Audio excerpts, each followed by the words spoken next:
Good evening all. Basically, I am Khagashan Uri from Bahraich district. So my question is, sir, क्या hydroponic जो farming होती है उसके कोई निगेटिव इम्पैक्ट होंगे ह्यूमन हेल्थ पे या हमारी अर्थ पे? हाइड्रोपोनिक फार्मिंग के निगेटिव इम्पैक्ट्स?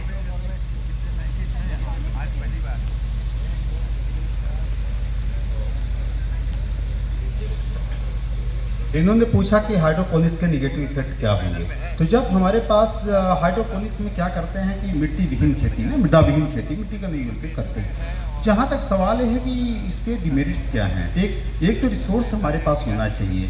जब तक रिसोर्स नहीं होगा हम उसको नहीं कर पाएंगे। एक चीज़ होती है केमिकल्स का रिसोर्स, इनपुट का रिसोर्स, सेंसिटाइज्ड सॉफ्टवेयर के साथ उसको सप्लाई करने का रिसोर्स, ये कई तरह की लिमिटेशंस होती है। और हमारे किसानों को जो इसको करता है, किसान ने हितग्राही बोले जिसको करना चाहता है, उसको थोड़ा अवेयरनेस भी होनी चाहिए, करने की इच्छा शक्ति भी होनी चाहिए। काम बहुत आसान लगता है लेकिन थोड़ा सा जैसे भी ग्राफ्टिंग हमने किया है, 2-4 गमले में लगाते हैं आसान। जब बड़े पैमाने पर उसको करना है कमर्शियल में तो उसमें इम्पैक्ट आता है। बहुत सारी हमारे देश में भी नोएडा के आसपास, गुड़गांव के आसपास बहुत अच्छे से कर रही है। और जो हाई वैल्यू क्रॉप्स है उस पर ये ज़्यादा अच्छे से हो सकता है। जो ये होता है low volume, high value low volume crop, तो ठीक है। जहाँ क्या चाहिए उनका वैल्यू हाई नहीं है, वॉल्यूम ज़्यादा चाहिए, high volume low value crop, उसमें ज़्यादा हमारे लिए यूजफुल नहीं हो पाता। तो रिसोर्स नहीं होना एक समस्या, टेक्नोलॉजिकल इनपुट नहीं अवेलेबल होना दूसरी समस्या। तीसरी समस्या हमारी है हाइड्रोपोनिक्स के लिए सब वैरायटी नहीं चलती। जैसे अभी हमने 5500 वैरायटी की बात करी। सर अभी बात कर रहे थे invasive IES, what is invasive alien species, मे भी प्लांट में हो सकती हैं, एनिमल्स में हो सकती हैं, बर्ड्स में हो सकती हैं, एनिमल्स में सब में हो सकती हैं।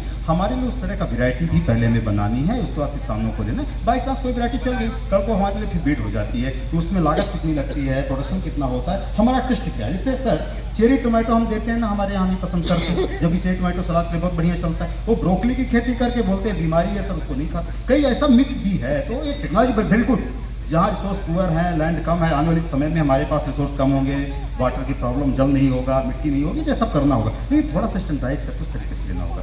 और क्या क्वेश्चन है? सर सेकंड क्वेश्चन ये है कि जो हम लोग केमिकल फर्टिलाइजर्स और इंसेक्टिसाइड पेस्टिसाइड यूज करते हैं, ये बेसिकली प्लांट को बचाने के लिए यूज करते हैं। सर अगर एक सिचुएशन ऐसी है कि हम 100% इनको ना यूज करें, तो सर क्या ऑर्गेनिक फार्मर्स पे उस लेवल की ग्रोथ पॉसिबल रहेगी? बहुत बढ़िया क्वेश्चन किया कि यदि हम केमिकल इनपुट कम कर दें तो क्या यील्ड बढ़ा पाएंगे, सबका भरण पोषण कर पाएंगे, पेट भर पाएंगे। ऐसा था कि हमने मच्छर को मारने के लिए एक प्रोग्राम चलाया था। उस प्रोग्राम का रिजल्ट आया मलेरिया भी है, मच्छर भी है, दोनों हैं। तो चेक बैलेंस देखना है कि कहाँ पर वो चलेगा, अदरवाइज एक डायरेक्शन पे जाएंगे तो उसे प्रॉब्लम होगी। आपने एक बात कही कि जो केमिकल को अंधाधुंध प्रयोग कर रहे हैं, अंधाधुंध प्रयोग नहीं करना है, यूज मिसयूज नहीं करना है, उसका जुडिशियस यूज करना है, सुरक्षित यूज करना है, हमको तार्किक दृष्टिकोण से करना है। अभी बताओ, वो किसान बोला कि साहब 16 बार स्प्रे करते हैं, तो क्यों करते हो साहब? वो बस आते हैं कर देते हैं, जरूरत है क्या? नीड बेस्ट जरूरत होनी चाहिए नहीं, तो उसकी अवेयरनेस को बढ़ाना है, उसकी जरूरत नहीं करना। आपका क्वेश्चन है क्या आर्गेनिक से हम उतना प्रोडक्शन कर पाएंगे?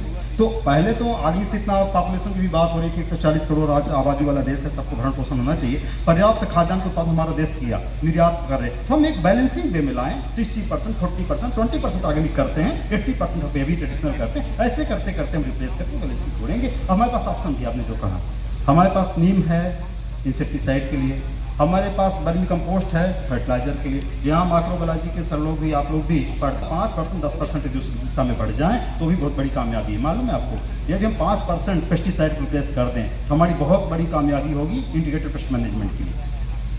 सर सेकंड क्वेश्चन ये है कि सर हम लोग पहले तो एंशिएंट टाइम में ऑर्गेनिक फार्मिंग करते थे, तो सर हम लोग केमिकल फर्टिलाइजर पे मूव क्यों हो गए? मतलब क्यों हम अभी तक ऑर्गेनिक फार्मर को कंटिन्यू नहीं कर पाए? ऐसा होता है जब एक चीज़ पॉपुलर हो जाती है। हमारी जरूरत थी सिर्फ टू माउथ, पहले हमारे दूसरे देश से मंगाते थे, फिर अपना भरण पोषण करते थे। फिर ग्रीन रिवोल्यूशन आ गया, हमने अभी सुबह बताया रहे थे ना हमारे डॉक्टर साहब कि वो लंबी वैरायटी गेहूं की थी, उसको डाक बनाया, यूरिन टेन से डाला, फिर धान लाया, फिर ऐसे किया है ना, धीरे धीरे डेवलपमेंट हुआ। उसका क्या हुआ कि बड़े बड़े पौधे आप देखेंगे क्या जी, तो समझ नहीं आता। तो एक बार जब कोई चीज़ पॉपुलर हो जाती है, बाजार में आ जाती है, उसको रिप्लेस करना मुश्किल होता है। हम थोड़ी देर पहले बोल रहे थे ना, रागी हुई या भागी क्यों, गेहूं चावल के डर से भागी क्यों, ये राइस जो चावल की इसमें जागी क्यों? एक कारण क्या है कि जो पॉपुलर हो जाता है, बाजार जाइए 80% हमारे जो प्रोसेस्ड फूड हैं सब किसके बेस्ड हैं? गेहूं के। यदि उससे 25% हम रिप्लेस कर दें हमारी कामयाबी होगी। तो जब उस दिशा पे हम बढ़े, अंधाधुंध प्रयोग करते गए, चीज़ों को नहीं हमने देखा, तो ग्रीन रिवोल्यूशन भी हमारे लिए एक परेशानी का सबब बन गया। लेकिन हम ये नहीं कह सकते हमारी जरूरत थी इसलिए उस टेक्नोलॉजी को हम लाए। जो हमारी जरूरत होती है तो हम टेक्नोलॉजी बुलाते हैं, लेकिन ये हमेशा ध्यान रखना चाहिए कि टेक्नोलॉजी में चेक बैलेंस भी होना चाहिए, उसकी जरूरत के हिसाब से। ये बताइए, पंजाब में हमने धान की पूरे साल खेती करना शुरू किया, वाटर का लेवल वहाँ चला गया। अब वो पनिशमेंट आया कि भाई नहीं करोगे तब माना। उत्तराखंड में सर जाइए, यूनिवर्सिटी के चारों साल भर धान हो रहा है, ठीक है, उनकी परिस्थितियाँ अलग है। उधर केरल, तमिलनाडु, कर्नाटक का जो सर कह रहे थे इको सिस्टम को देखते हुए बैलेंसिंग तरीके से हमको खेती को भी, डाइवर्सिफाइड फार्मिंग को भी ध्यान देना चाहिए। Sir, my question is related to physics. Sir only last question बहुत सर अभी हम याद आ गया पंजाब के नाम पे। सर आपने भी पंजाब का नाम लिया तो मैंने सुना था सर पंजाब में एक राउंड अप नाम का केमिकल है जिससे प्रोबेबली कैंसर होता है। तो सर क्या ऐसा कोई मतलब स्टडी है जिससे हम कह सकते हैं कि पंजाब के उस केमिकल की वजह से कैंसर मतलब कैंसर होता है? ऐसा है कि सर का बात ठीक है। अभी हम एक कॉन्फ्रेंस अटेंड किए, नेशनल पेस्टिसाइड कॉन्फ्रेंस, उसमें एक्सपर्ट की ऐसी एक मीटिंग थी, डॉक्टर बायल ने उसको डॉक्टर सी डी माई साहब शेयर कर रहे थे। तो उन्होंने ये कहा कि क्या केमिकल से ही उत्पादन बढ़ेगा? जो सर कह रहे थे वो जो कैंसर ट्रेन निकलती है, तो उन्होंने एक ने कहा कि साहब ऐसा है कि सब जाता है तो कैंसर के पेशेंट आपको मेघालय में मिलेंगे, सिक्किम में मिलेंगे। तो मैंने कहा तो आर्मी के स्टेट है वहाँ क्यों मिलेंगे? बोला नहीं समझ पाया, वो जो मीट है ना, मीट में क्यों जा रहा है, तो वहाँ से वो आ रहा है। तो ऐसे कोलेट करना कि कैंसर ट्रेन वहाँ से वहाँ, यहाँ से वहाँ जा रही हो तो ठीक नहीं होगा, लेकिन कई डायमेंशंस इसको देखने की जरूरत होगी। एक पेस्टिसाइड कितना जा रहा है हमको समझ नहीं आता। थोड़ी देर पहले बात हो रही थी सर, हम लोग आधा किलोग्राम 0.600 ग्राम ना सर, मतलब आधा किलोग्राम पर हेक्टेयर यूज करते हैं, ऐसा हमारा डाटा कहता है। ताइवान इतना करता है, वो 13 किलो 14 किलो तक जाता है। नहीं, फिर समस्या पेस्टिसाइड की कैसे आ गई? वो ये हो गया कि किसी क्रॉप में बहुत ज़्यादा कर दिया, किसी क्रॉप में हमने नहीं किया, फिर इसमें कर दिया तो हो गया। तो ये कई डायमेंशंस हैं जो आप बात कर रहे हो कैंसर के इसको बढ़ाने के लिए, तो उस तरीके का है वो।